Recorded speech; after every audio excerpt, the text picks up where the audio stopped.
আসসালামু আলাইকুম এভরিওয়ান। তো কি অবস্থা তোমাদের? আশা করি তোমরা সবাই অনেক বেশি ভালো রয়েছো। তো তোমরা শেষ মুহূর্তে আসলে অনেকে অনেক রকম টেনশন করতেছো যে ভাইয়া আমার তো প্রথম দিকের কয়েকটা পরীক্ষা খারাপ হয়েছে, তো এই কন্ডিশনেও আমার কি জিপিএ 5 পাওয়ার এখনো কোনো সম্ভাবনা আছে কিনা। তো এই জিনিসগুলো নিয়ে আজকে আমি কথা বলার চেষ্টা করব। তোমাদের হাতে এখনো সুযোগ রয়েছে যে বাকি যে পরীক্ষাগুলো রয়েছে, তোমরা যদি এই পরীক্ষাগুলো একটু ভালো মতো পরীক্ষা দিয়ে আসতে পারো ভাইয়া, তাহলে এখনো তোমাদের জিপিএ 5 পাওয়ার খুব ভালো একটা সম্ভাবনা রয়েছে। সবসময় একটা জিনিস মাথায় রাখবা যে মানুষ কিন্তু স্বপ্নবাজ, ঠিক আছে? তো তোমার এই স্বপ্নটাকে বাঁচিয়ে রাখতে গেলে তোমাকে অবশ্যই পরিশ্রম করতে হবে। মনে রাখবা আরেকটা জিনিস, সেটা হচ্ছে যে মানুষ কিন্তু তার স্বপ্নের থেকেও বড়। তো তুমি যদি পরিশ্রম করতে পারো, তোমার সর্বোচ্চ ইফোর্ট দিতে পারো, এই যে ভাইয়া শেষ যে পরীক্ষাগুলো রয়েছে, জাস্ট একটা তোমাকে গেম প্ল্যান অ্যাপ্লাই করতে হবে, সর্বোচ্চ ইফোর্টটা দেওয়া লাগবে।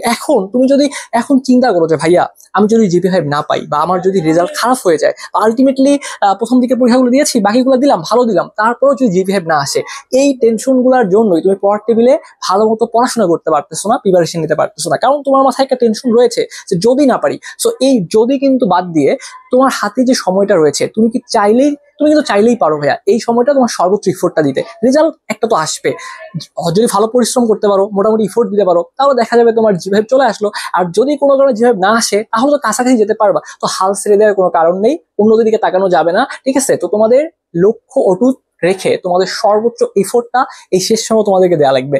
সো তোমাদের অলরেডি তুমি যদি খেয়াল করো, এখানে তোমার বাংলা, ইংলিশ, আইসিটি, ফিজিক্স, এই চারটা পরীক্ষা, আমি জাস্ট এটা দিয়ে এক্সাম্পল দিচ্ছি। তোমরা যারা মানবিক এবং বাণিজ্য বিভাগের শিক্ষার্থী রয়েছে, তোমরা এখানে উপকৃত হবে। জাস্ট সেম প্রসেস, ঠিক আছে?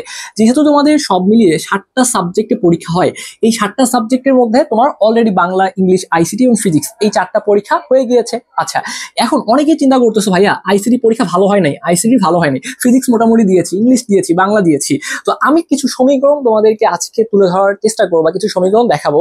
তুমি এই সমীকরণ থেকে একটু বুঝতে পারবা যে তোমার কেন এখনো জিপিএ 5 পাওয়ার একটা সম্ভাবনা রয়েছে।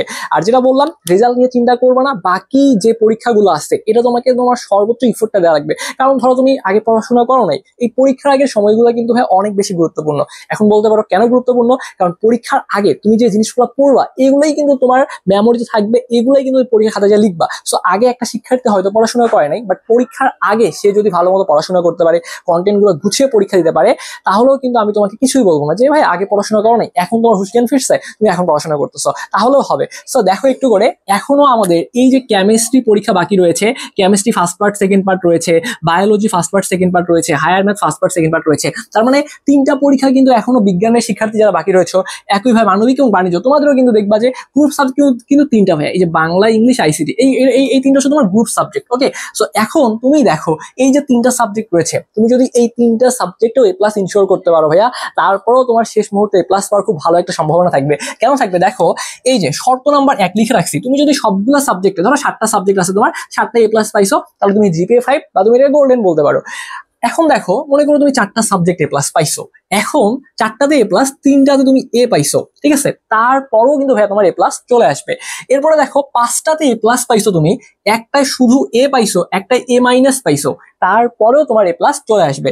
তোমার যদি আবার এরকম হয় যে ভাই আমি 5টাতে এ প্লাস পাইছি, একটাতে এ পাইছি, একটাতে বি পাইছি, তারপরও তোমার জিপিএ 5 চলে আসবে। তো তুমি কেন ভয় পাচ্ছ? আসলে হতাশ হওয়ার কোনো কারণ নাই এখানে। এরপরে দেখো এই যে তোমাদের 5 নাম্বার যে কন্ডিশনটা, 5টাতে তুমি যদি এ প্লাস পাও, 2টাতে যদি এ মাইনাস পাও, তুমি দেখতে পাচ্ছ যে 2টাতে এ মাইনাস পাওয়ার পরেও তোমার ওভারঅল জিপিএ 5 চলে আসতেছে। আচ্ছা, এরপরে দেখো তুমি যদি 6টাতে তুমি এ প্লাস পাও, একটা যদি তুমি বি পাও, ঠিক আছে, একটাতে বি পাওয়ার পরেও তোমার জিপিএ 5 আসার খুব ভালো একটা সম্ভাবনা রয়েছে। এখন তুমি এই যে 4 নাম্বার যে কন্ডিশনটা, এইটা সরি 4 নাম্বার বলবো না, এখানে তোমার এই যে 2 নাম্বার যে কন্ডিশন, এটা একটু লক্ষ্য করো। এখানে বলছি 4টা এ প্লাস এবং 3টা এ।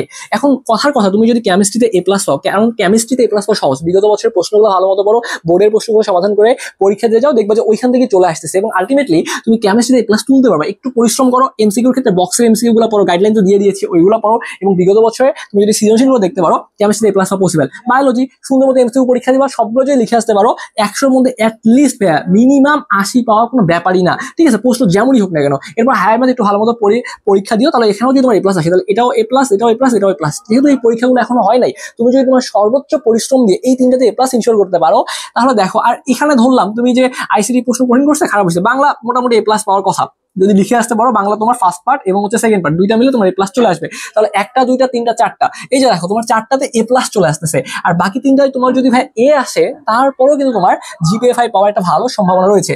ধরো তুমি ইংলিশে এ পাইছো, আইসিটিতে তুমি এ পাইছো, দেখো 100-র মধ্যে তুমি যদি সব লিখে আসো, ওই যে আমি বলছিলাম যে ভাইয়া প্রশ্ন যেমন করুক না কেন তোমাকে সবগুলা জিনিস লিখে আসা লাগবে। তো তুমি যদি এখানে সবগুলো জিনিস লিখে আসো তোমার 70 তো আসবে, 30 নাম্বার এখান থেকে বাদ যাচ্ছে, 30 বাদ যাচ্ছে, প্র্যাকটিক্যালের 25 তো পাই গেছো, তার মানে প্র্যাকটিক্যালে 25 বাদ দিলে তোমার এখানে 75, ঠিক আছে?